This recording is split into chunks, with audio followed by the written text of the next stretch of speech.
Hi, this is Scott, Kilo Sierra 6 Delta Alpha Yankee, and back in early June in anticipation of Field Day, I did a goofy little video called What's in the Box, and I showed this case right here, and I opened it up, I showed a bunch of contents, and I talked about how I was going to be making an MCOM box. Um, and my plans were to do just that and have it ready in time for Field Day. Unfortunately, I had some family medical situations that kind of got in the way.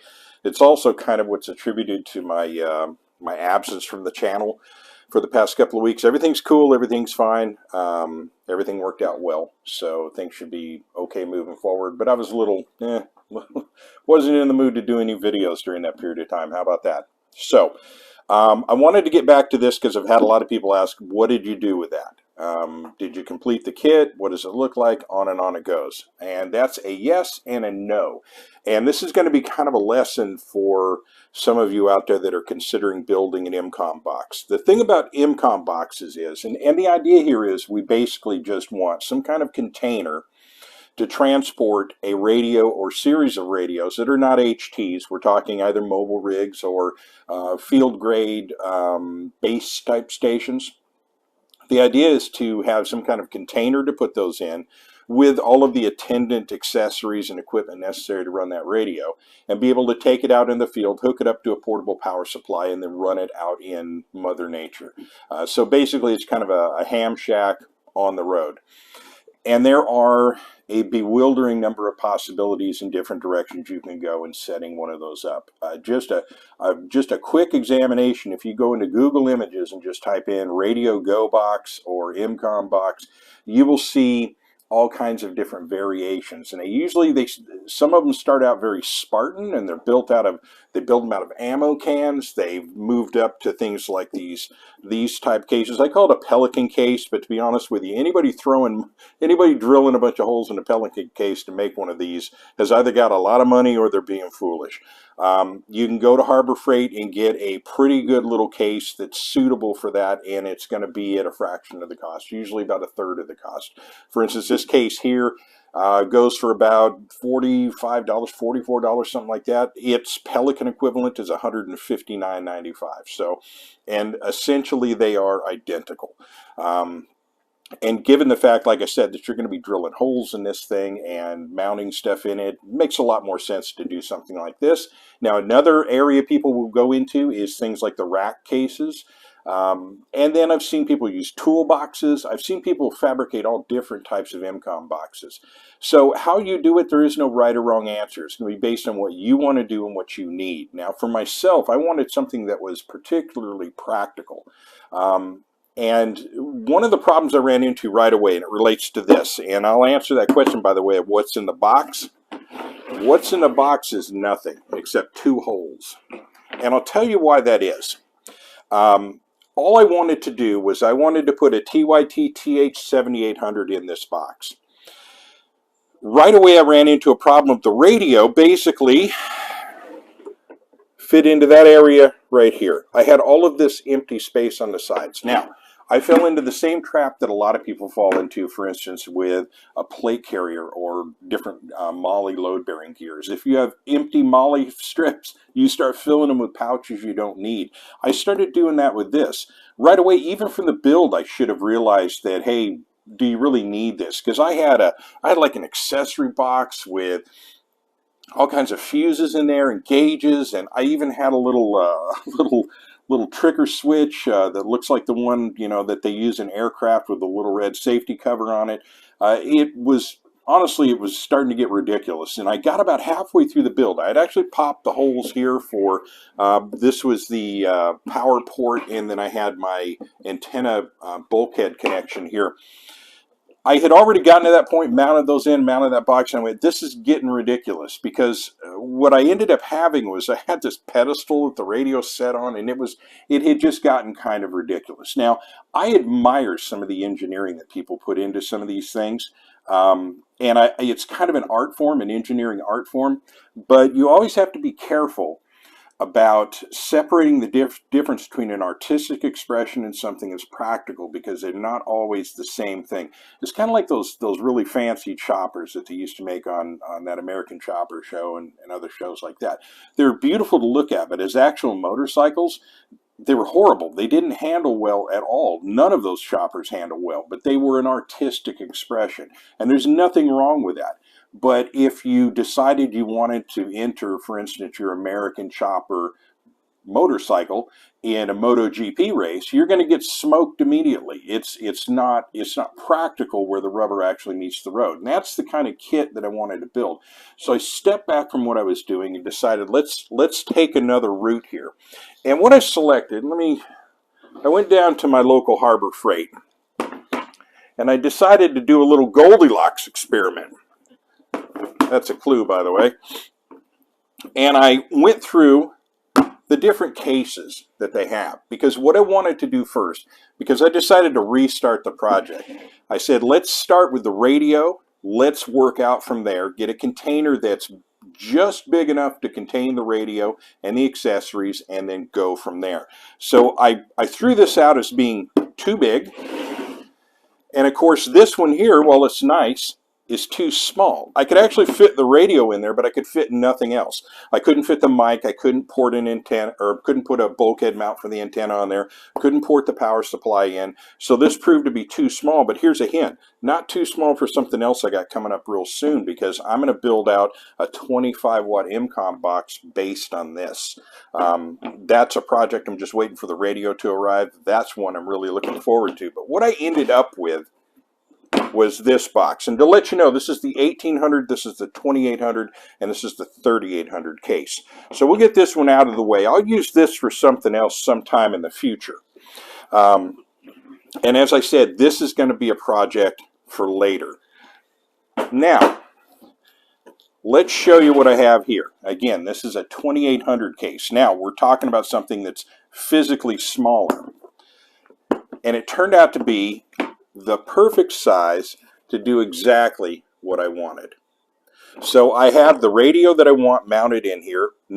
It's got just enough room on each side, actually a little bit more than I need, but it's got enough room on each side to port my power in from the side, to put my antenna bulkhead connection in, have some room for my speaker, or rather my microphone, well, to hide in, and a place for my power cord. Now, what I want to do in a minute here is go ahead and adjust the camera. We'll take a closer look at this, and I'll kind of show you what I've done. But while I have it out on the table here, I want to show a couple of other things that went with this and talk a little bit about my experience with this just this past weekend. But one of the things that I want to point out if you're building one of these, and I'm not going to tell you how to build yours. You build yours however the hell you want to build yours. But I will throw a couple of things in there that I think you need to consider. They're just a couple real easy ones, but I see people doing this all the time, and it's something you might want to avoid. If you have this thing out in the field and it gets rainy, or you're going to deactivate the radio for a bit, you're going to shut down operations for a little while, and you're in inclement weather. One thing that's real important, while this isn't necessarily waterproof, you do want to make sure that nonsense isn't getting inside of the radio. A mistake that a lot of people make is in terms of their power supply and their antenna. You'll see them running a pigtail off of the back of the radio, like you see here, but it just hangs outside the box and connects to the antenna. Same with their power. So if you decide to shut that case, it's not going to shut. Now, I'm not saying I operate this with the case closed, but I want to have everything set up so all I have to do is flip the latches, open it up, and I'm ready to go again. So I took the precaution of, for instance, on the side here, you see a bulkhead antenna mount, and I've got a nice little cover on here that screws off. So this is protected when it's not in use, so you're not going to get nonsense down in the what is it, SO239 or whatever they call it, the UHF type connector. But this is bulkhead mounted, so I'm into the side. I can get the antenna to the radio without having to have the lid open. Same for the power connection. What I've used here, I've gone with Anderson power poles, and it's just another little bulkhead connector. so that, like I said, I can have everything all hooked up and I can have the lid closed, not a problem. So just that's one thing I'd like you to consider, if you will, moving away from this. But for those of you that want to go nuts with the trays that you put in there, and again, I probably, if I had access to a CNC router, would have a really nice tray in here. But one other thing I want you to consider, and I see this a lot, and this is a real common mistake made with these type of cases, is people will put a lot of effort into getting the guts of the radio down in and having a nice clean panel at the top. And I've seen fans on there. Or sometimes I see no fan at all. I'll see just maybe a little vent grate. You got to understand, this event that I was at this past weekend, it wasn't one of our hotter days, but we've had temperatures running in excess of 104, 105 degrees here in the Central Valley of California, pretty consistently throughout the summer. And one thing with these, especially these mobiles, and this is a mistake a lot of people come from an HTs into mobile don't realize, is when you're talking about 50 watts now, you're talking about a radio that's going to start getting hot. You have to have good airflow to the radio. Now, this has a fan built into it.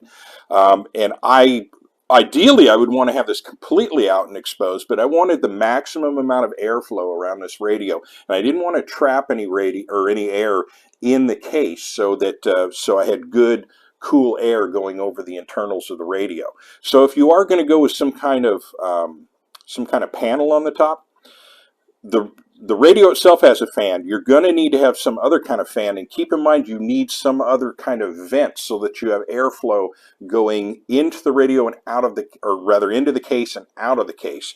If you just put a fan in there, you're going to pump air in there, but it's just going to be right on top of a big pocket of hot air that's resting inside the bottom of the case. So make sure you have good ventilation and good airflow going across the radio. Beyond that, do whatever the heck you want. Go nuts. Like I said, this is an expression. Now, again, this is a Spartan rig. It does exactly what I want it to do and no more than that. So I think it, oh, and I wanted to show the peripherals, by the way. As far as power, I've done a video on this power pack that I built. It has a 13 amp sealed lead acid battery inside. It's got my accessory port connection. It's got, why am I stuck for the word here? USB, there we go. We've got USB ports on here. I've got my master power switch. I did go ahead and fuse that switch. I had one guy mention that to me, and it was an oversight on my part. The switch is now fused, and of course, it has a voltage meter on there. One thing I think I am going to do is change this out and put, I have, from the other project, I have a volt and amp meter. I think I want to put that on there instead. But for right now, I have pretty much everything I need. And these, by the way, are pretty much the same gauges and accessories that I was going to put into the kit. And then I thought, why am I doing that if it's already on the power pack? And that actually was the thing that got me rethinking the entire project to begin with. Now, my big question was, running a 50-watt mobile rig, and I did run at full power because I was working from a disadvantaged location, and the only way you could get out to the repeater was with something that had a larger antenna and was putting out a significantly more amount of power than a 5-watt HT would. And this worked perfectly. The power supply, I was concerned about that. I didn't know if that was going to be enough. I am still holding the voltage that I had this charged up on, and we are at 12.7, 12.6 volts. It vacillates at this point. I started with 13.6 on it, and I imagine I could probably go another day or two on this thing at the tempo that I was operating at. Now, of course, the more you transmit, the more power you're going to use. But this is a good gauge of, you know, as we all know, you listen more than you talk on the radio usually. And we were running in net, so there was a pretty good amount of traffic going back and forth. And I was operating for about 4.5 hours. And as I say, I have no doubt that I could have went the rest of the day on this with no problem. Now, as a backup, I did have another power kit that I had made that features a big ass deep cycle marine battery in it. I'll show that later once I get the build finally done on that, but I had what I needed in the field. I just had an accessory port plugged into it, and the battery was ready to go. Never even thought about taking it out of the truck. As far as the antenna, that's the last thing I'll talk about, and then we'll take a close-up look at this. I wanted to go with something a little different than I normally use. I have basically it's a converted truss stand for a stage lighting assembly that I had from the back when the band used to play, and it'll get up to about 15 feet, and I usually have a Comet GP1 that I put on there, and that's that's a fairly long antenna with a fiberglass shell on it, and it's a bit unwieldy for field use. This, however, is something I've been playing with a little bit, and what this is the exact same antenna that I use on the mobile in my truck. It's a Nagoya, and what I got for it was this little ground plane kit. Now, this is an NMO mount antenna, and they sell this little kit that has the radials you need to form a proper ground plane to use this as a base antenna rather than a mobile. And I wanted to see, is this even worth considering? Because I was looking for something that was more durable and more actually an antenna than something like a roll-up J-pole. The roll-up J-pole that are made on the ladder line type feed lines, they're okay. I found them to be not terribly durable at all. I wanted something that was more of actually an antenna, but I wanted something that was portable. Now, the reason this appealed to me is I can unscrew this antenna, put this in a tube. I can unscrew these radials, put those in a tube, and then I just have my base and my ring here that can go in a little bag that is actually taped to the tube. So the whole thing breaks down into a tube about that long and can go into a pack, and then I can put it together in the field. Now, the reason I want to get another one of these, because one problem with this, and I'll break it down when I do a closer review on this antenna, these radials, once you get them screwed in, you're not going to get them unscrewed. Whoever did the threading job on this, I think they threaded, then they plated. And there's got to be plating that's built up in there, because it feels like a cross thread on every single hole. And I got them in there, and I got them to sink all the way in, but I'm not even going to take it apart at this point. I am going to go ahead and mount this somewhere on the house and use it for some other purposes, and I'll look for another ground plane kit. But with that, I'll go ahead and at this point I'll take a break. I'm going to move the camera around, and then I'll give you a close-up view of this, and then we'll go ahead and wrap this up, okay? So I'll be back in just a moment. Okay, we're back and taking a closer look at the actual contents of the case, and talk about a couple of the design decisions that I made. And the first big breakthrough I made on this was remembering that I had the remote capability for the faceplate on the radio. I don't know why it didn't occur to me earlier, but it did at the correct moment, because I was having a lot of trouble, because I run one of these in my truck all the time with the faceplate mounted on the front of the radio. It's actually mounted under the dash on a bracket. So I was just kind of slavishly in this idea that the whole thing had to be assembled together, and I had to have it mounted in here and then tilted up just like it is in my truck. Well, once it occurred to me that, hey, you have the remote faceplate, dude, you can put that thing anywhere you want to put it. Well, then the whole thing opened up, and it was one of those genuine eureka moments where I just sort of at that moment saw the entire design in my head, and thus here's what we have. So I turned this around. Of course, we have our faceplate mounted up here, but in turning this around, keeping it nice and low and level, I have this nice open area where I have maximum airflow across the internals of the radio. And again, I want to emphasize, when you're talking running 50 watts on these things, they do get genuinely hot. And it is very important that you have good airflow going across the internals of your radio, especially in an outdoor environment in the summer, because you're already in a hot environment. So the radio's going to, for instance, every time I get in my truck in the summertime, the fan is already on. As soon as I turn the truck on and turn the radio on, fan kicks on immediately, because it's already like 128 degrees inside my truck. So this, like I say, this was in my estimation, an excellent little idea for mounting this in here. Obviously, you see from here, I have this antenna pigtail. Before I even went with this, I made sure that I tested this pigtail out to make sure that there was no defects or flaws in the cabling, and that I got good readings on the cable itself. And that, of course, goes into the bulkhead mount on the side of the radio. And then power comes in from the other side here. You'll see my connections here. This is one repair that I need to make. the normal plug that goes with this, and I don't have one handy, but it actually broke as I was fiddling with it. The connection broke and I could not break it apart. And it's one of those opposed spade connectors. You have one spade that goes this way and one that goes this way. I think it's ground goes crosswise, and I didn't have a another connector for it. So what I did, went with conventional spade connectors, and then I heat shrinked them. Now it's perfectly good as is. It's nice and solid. It's faster than soldering, and I can also take it apart if I had to for whatever reason. But I am going to replace these connections with power pole connections. Problem is, I had loaned my power pole crimper out. Don't ever loan your power pole crimper to anyone. You will never see it again. So yeah, this is what we got. So that'll be one little change that I'll be making, and there's actually two other small changes that I'm going to be making just because I had to substitute different size bolts and stuff. And to be honest with you, I was assembling this kit, the event that I'm talking about that occurred last Saturday. I was assembling this kit Friday night. I finished the kit at about 9:30, 10 o'clock at night. And was testing it until about 11:30. So it was really kind of uncertain whether or not I was going to have anything to take at all. But like I say, everything turned out just fine. A couple of little tweaks here and there, and we'll have it. And as I mentioned, of course, these are power pole connectors on the outside. That, of course, I already had done.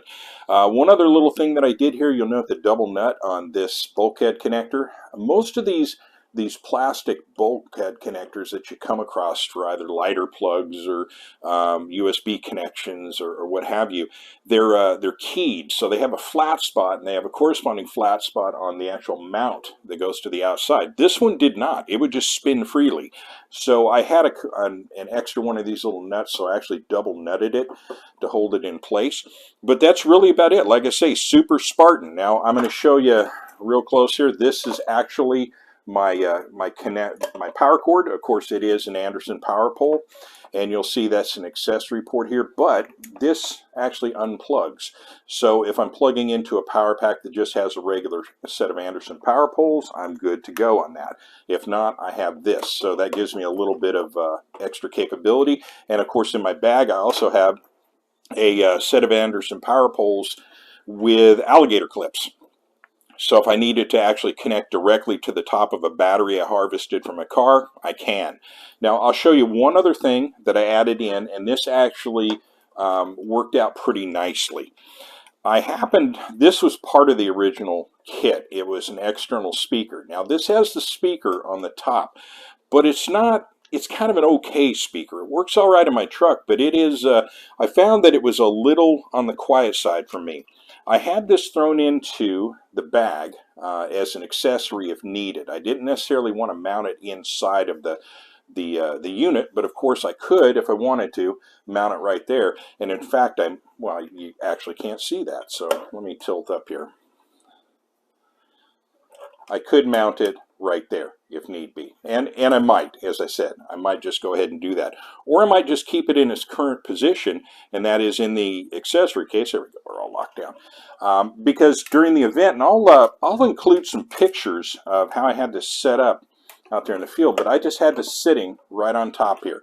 You could also remote it out, put it on the side, or if you were going to be at the end of a table, for instance, you can pretty much put it anywhere you want. So I actually kind of like the idea of having it just kind of mobile. If I need it, I can plug it in. If not, it can just stay in the go bag. But that's really kind of about it. As far as the radio goes, I'm going to do a separate review on that radio itself. I happen to have, when it comes to mobile radios, and I've had some people ask, why don't you review mobile radios more often? I tend to review HTs because I happen to have a lot of them. And in fact, since we're moving cameras around, let me show you a little something. That's a few of them right there. So I do happen to have a heck of a lot of HTs. And we'll come back here again. Boom. Awesome. Just like Hollywood. So yeah, I've got a lot of HTs. I don't happen to have a lot of mobiles because I keep buying the same damn mobile. I've had a TH7800 in my truck now for 5 years, and it's I'm just used to it. I happen to like it a heck of a lot. So when I went to do this kit, I had bought a second one of these radios a while back. I will be talking about some more mobiles in the future, but as I said, I don't happen to have a lot of them, and they are also a lot more expensive than HTs. So I will try to cover some others. I'm currently looking at an Anytone dual bander, and I'm looking at something from Yaesu. So you might see that coming out in the future. But I will do an extensive rundown on this radio and its cousin, the I think it's the 96 or the 9800. So with that, I think I'll bring it to a close. Went on long enough on this, but when it comes to MCOM kits, do whatever the heck you want to do. Make it as wild or as mild as you want. Like I said, my application is more Spartan and kind of more business-like, but let your freak flag fly and do whatever you want to do. It's your kit. Just keep in mind a couple of practical measures. Like I said, side porting here so you can close the case down. Make sure you got good airflow. Beyond that, do whatever you want. So with that, I'll bring it to a close. Have a wonderful day. This is Scott, Kilo Sierra 6, Delta Alpha Yankee in Southwest Visalia, California. Take it easy.